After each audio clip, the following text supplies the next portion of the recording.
Assalamualaikum warahmatullahi wabarakatuh. Baik lagi di channel Akbar CK. Gimana kabarnya kawan-kawan? Semoga kita semua selalu diberikan kesehatan dan rezeki yang melimpah oleh Yang Maha Kuasa. Di video kita kali ini kita akan mendengarkan komentar Pak Iyas Subiakto. Udah lama ya kita nggak dengar pencerahan dari Pak Iyas Subiakto ini ya. Nah, kali ini Pak Iyas Subiakto mengomentari yang lagi viral, yang mana ya Forum Jenderal TNI Purnawirawan yang menuntut Wapres Gibran untuk dicopot oleh Presiden Prabowo Subianto. Dan di video berikutnya kita juga akan menyaksikan yang mana Bunda DJ, kalau saya nyebutnya Bunda DJ ya.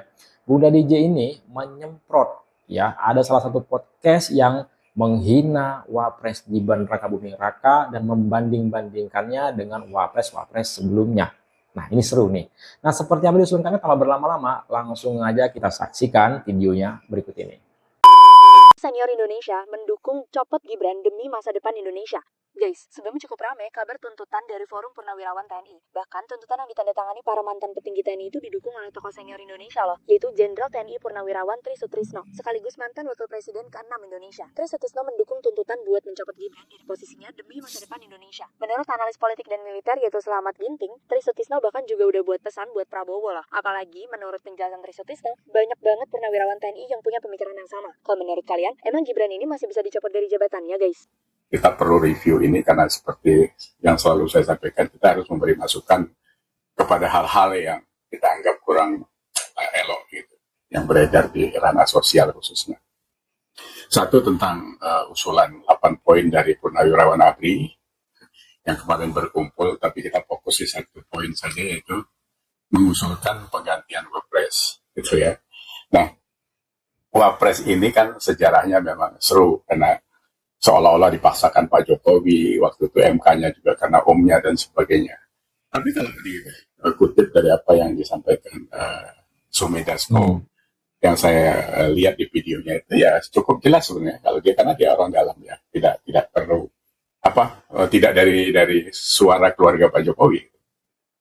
5 kali Pak Prabowo itu meminta Gibran menjadi Wapres, yang pada akhirnya 7 koalisi itu menyetujui dan memilih Gibran juga. 5 kali itu Pak Jokowi 4 kalinya itu mengatakan apa agak sebaiknya dipikir dulu Pak Prabowo. Artinya dia juga tidak mau nanti dituduh macam-macam tentang, karena itu anaknya kan Gibran. Yang terakhir, kenapa Prabowo juga memaksa, jawabannya ya coba kalau memang pilihannya itu tanya saja sama anaknya. Artinya dalam proses 4 kali Pak Prabowo bicara dengan Pak Jokowi itu, Pak Jokowi juga tidak menyampaikan itu ke Gibran, gitu kan, silpoinalnya seperti itu. Nah, jadi seperti yang saya tulis di Facebook, sebenarnya kalau ini yang terjadi, Pak Prabowo tinggal bilang saja, urusan Wapres itu adalah pilihan beliau. Jadi jangan ada pihak-pihak lagi yang mencoba-coba untuk bicara soal Gibran. Itu menurut saya supaya apa? Supaya isu Gibran mau dimajukan, tidak mumpuni dan sebagainya ini bisa berhenti. Karena kalau tidak ya terus saja masuk di ranah sosial yang mengambil energi yang sia-sia buat masyarakat Indonesia. Itu sudah pasti, seperti saya saja secara pribadi juga terganggu. Karena banyak hal yang bisa kita pikirin untuk sama-sama mengurus negeri ini, tapi kan direcokin saja sama orang-orang kerdil yang berpikir mundur itu. Nah, yang disayangkan sekarang kan karena itu ada sekumpulan mantan jenderal, kolonel, yang saya pikir wawasannya sudah pasti luar biasa, karena mereka menjadi jenderal itu juga kan tidak begitu saja. Dia ada pendidikan Lemhanas, ada Sesko, ada segala macam. Nah, ini kok jadi seperti itu? Apa ketularan juga ini dengan orang-orang yang sakit hati dengan Pak Jokowi? Karena nggak terpakai gitu. Kemarin ada Pak Nur Roji di situ yang bekas Menteri Agama, karena diberhentikan di tengah jalan juga waktu itu. Karena itu kan soal kapasitas Anda yang dianggap tidak mumpuni sehingga harus dicopot dari kementerian kan gitu, sebagai menteri. Ini kan sama kasusnya, ada beberapa Anies dan sebagainya. Semua orang-orang yang dicopot Pak Jokowi itu sekarang setelah di luar kelihatan kualitasnya. Dengerin tuh anak-anak Abah. Nah, yang disayangkan lagi kemarin itu adalah hadirnya Pak Tri Sutrisno, yang saya pikir sebagai sesepuh yang luar biasa, pernah jadi Wapres juga, cuma mohon maaf karena Wapresnya di zaman Soeharto itu memang Wapres-Wapresan ya gitu. Jadi ditunjuk, suruh duduk, nggak boleh ngomong apa-apa. Nah ini kan sekarang wapres di zaman Gen Z. Gitu. Nah kita sebenarnya di angkatan-angkatan seperti Purnawirawan itu rata-rata kan baby boomers semua. Yang umurnya itu sudah 66 sampai 81. Nanti di tahun 2045 itu sudah 101 tahun umurnya. Apakah masih ada di sana? Jadi pemikiran apa yang mau di-spill terhadap wapres, kenapa harus dimajukan, kenapa, apa yang salah? Lagian ini kan dipilih rakyat 58,58% itu bukan suara kecil. Besar itu. Jadi ini bukan zamannya lagi MPR yang bisa memutuskan memakzulkan itu. Karena tidak bisa. Karena undang-undangnya sudah seperti itu. Jadi buntutnya panjang dan prosesnya panjang kalau mau mengganti seorang wapres. Salahnya apa gitu? Baru jalan 7 bulan bekerja dia. Kalau soal komentar orang terhadap kapasitas Gibran, ya silakan. Ya, karena penilaian pribadi-pribadi seperti Deddy Sitorus segala macam, khususnya orang-orang PDIP ya, karena memang mereka tidak suka. Kalau sudah ada bibit tidak suka itu orang apa ya? Makan aja orang salah kok masuknya dari mulut sebelah kiri, nggak sebelah kanan kan gitu. Jalan aja salah gitu. Jalan kencang katanya kok jalan pejabat terlalu kencang, jalan lambat kok kelemar-kelemar. Semuanya ya salah gitu. Karena memang kebencian itu kan memang menutup semua rasionalitas manusia memang. Kalau sudah benci itu semuanya jadi jelek. Nah, kembali lagi terhadap eksistensi Purnawirawan ABRI yang kita hormati ini sangat disayangkan. Dan tadi pagi saya lihat pidato Pak Wiranto yang menyampaikan pesan dari Pak Presiden bahwa benar jadi, tidak seperti itu. Ya mohon maaf saja usulan-usulan itu kan Presiden juga memutuskannya tidak tunggal ya. Tidak dia sendiri bisa ngapa-ngapain. Ada penasehat, ada masukan, ada proses. Masa nggak dipahami yang kayak gitu? Presiden itu kan bukan direktur utama sebuah perusahaan keluarga kan gitu. Jadi ini harusnya tidak seperti ini dan jangan lagi terulang menurut saya seperti itu. Ya jadi apalah jadi pengalaman yang tidak baik. Jangan terikut-ikut kepada orang-orang yang benci. Purnawirawan ABRI itu kan orang-orang yang punya kapasitas bagus gitu. Masa terikut larut kepada hal-hal yang tidak baik. Jadi saya pikir begitulah ya di obrolan kita tentang Purnawirawan itu saya pikir bisa di case close lah ya.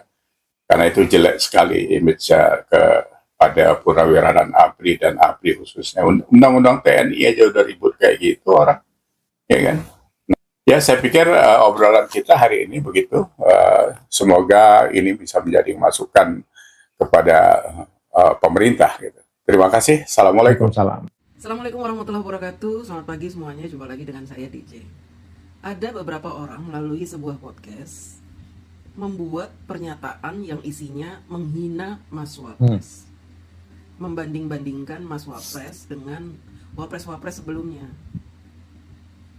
Yang poin nomor 8 ini kalau menurut saya sih menarik nih, mengusulkan pergantian wakil presiden kepada MPR karena keputusan MK terhadap pasal 169 huruf Q Undang-Undang Pemilu telah melanggar hukum acara MK dan Undang-Undang Kekuasaan Kehakiman. Nah, kenapa nih Bang? Mereka sampai memikirkan seperti itu tuh. Nah, mungkin orang nggak berani gitu. Kalau tentara ini kan gak ada takutnya kan. Jadi usulkan aja. Dan ini sebenarnya seperti saya bilang, amunisi bagi Prabowo. Dia mendukung Prabowo. Ini negara besar, kasihan Prabowo didampingi oleh orang yang nggak layak kan seperti itu. Dia kan tidak mempermasalahkan Prabowo. Nah, itu dari poin 1 sampai 8. Makanya kenapa para senior itu menganggap bahwa pendampingnya Pak Prabowo itu nggak layak gitu loh. Ya. Pak Tri kan sampai bicara, coba yuk kita simak masing-masing. Muhammad Hatta kurang hebat apa gitu kan. Ya kan. Ya kemudian Sri Sultan Hamengkubuwono IX, orang yang dihormati, Raja Jawa tapi bersahaja luar biasa pikirannya. Ada Malik, siapa? Jenderal Umar Wirahadi Kusuma, Jenderal Sudarmono, termasuk Jenderal Trisutrisno, ya kan? Lalu Profesor Habibie, hebat-hebat semua. Jenjang, istilahnya jenjang. Iya. Apa yang mereka sudah lakukan itu semua bisa menjadi panjang.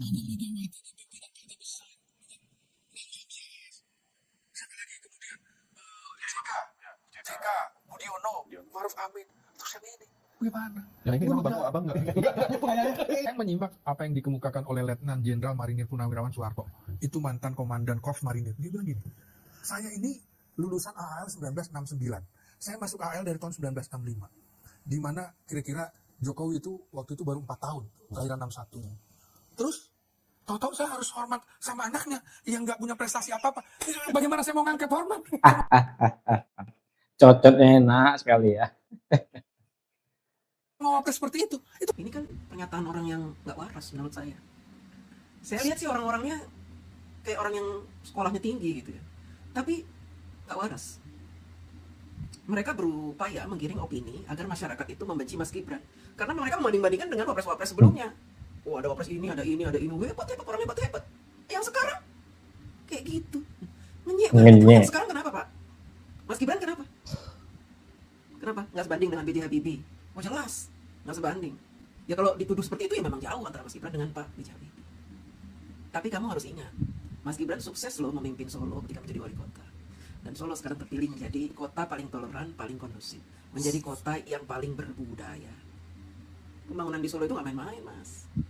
Kalau Mas Gibran nggak ngerti apa-apa, seperti kata kamu, blow on, pelongo ya, nggak mungkin Mas Gibran terpilih menjadi wali kota dan warga Solo itu merasa kehilangan ketika Mas Gibran menjadi wapres. Nggak mungkin, Mas. Tolok ukurnya jangan kamu bandingkan orang per orang. Tapi tolok ukurnya, lihat dong. Pendapat rakyat yang dipimpinnya puas atau tidak. Kepuasan masyarakat terhadap Mas Gibran tinggi atau tidak. Kalau kepuasannya terhadap Mas Gibran rendah, tentu Mas Gibran tidak terpilih menjadi wapres. Betul itu. Sekarang ini kita tidak memilih orang pintar, Pak. Orang pintar banyak. Orang cerdas, banyak orang cerdas. Tapi orang yang bisa memimpin, dicintai oleh rakyat yang dipimpin, kemudian dia memberikan sesuatu yang membuat rakyat puas, itu bisa dihitung dengan jari. Ngaku orang-orang cerdas, orang-orang pintar, tapi membuli, mengenyek, menghina. Kayak si Abah lah mungkin ya. Mungkin.